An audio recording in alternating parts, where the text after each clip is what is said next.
either love WALL-E or...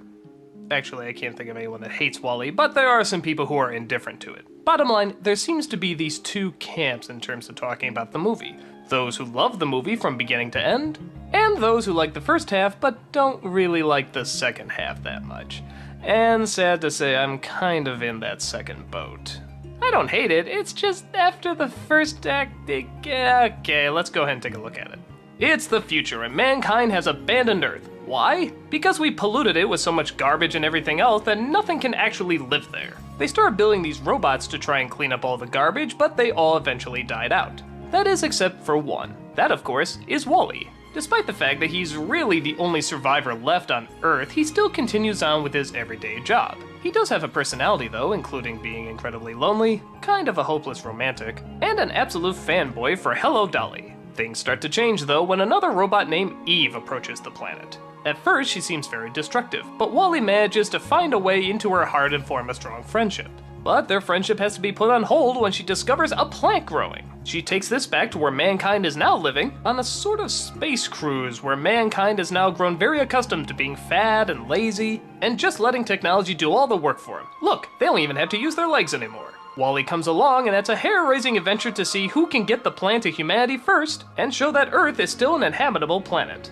You can probably guess which halves people seem to like or dislike with this movie. A lot of people seem to really enjoy the first half where there's little to no dialogue, a lot of atmosphere, a lot of quiet moments, and all we have to focus on is the friendship/romance of these two machines. It's very slow, and I think a lot of people thought they'd be bored by it, but actually this is the part that most people seem to enjoy the most. The second half I don't think goes downhill, it just isn't as good as the first half. We see what mankind is up to, we see they're not totally beyond hope, that they do in fact have some likability, and yeah, we want to see them return to Earth and repopulate the species again. I guess my major issues with the second half is, one, we know what the lesson is going to be. Hell, we know what the lesson is in the first second of the movie. It's a cautionary tale about the future and technology and pollution, and yeah, it's good, and it was much more powerful when you didn't hammer it in. The environment is all you need.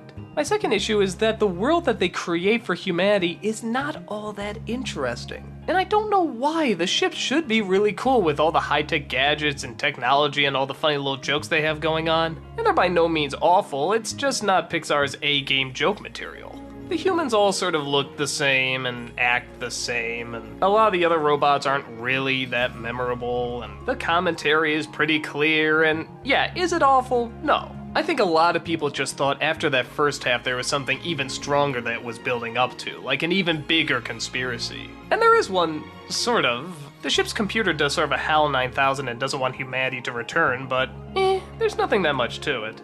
I think a lot of people would have been happier if they either just kept it on Earth the whole time and humanity was sort of the great mystery, or maybe if the second half was like a space adventure where they go through all sorts of different worlds and planets and galaxies and, I don't know, just something a little stronger than this. But honestly, I think it's just the Lilo and Stitch effect. It's not that one part is necessarily bad, it's just that one part was so unbelievably good it overshadows the other half. Some points are weird, like I don't know why they have live action people at some times and then computer generated ones at others. They don't try to make the CG people look like real people, so it's kinda distracting.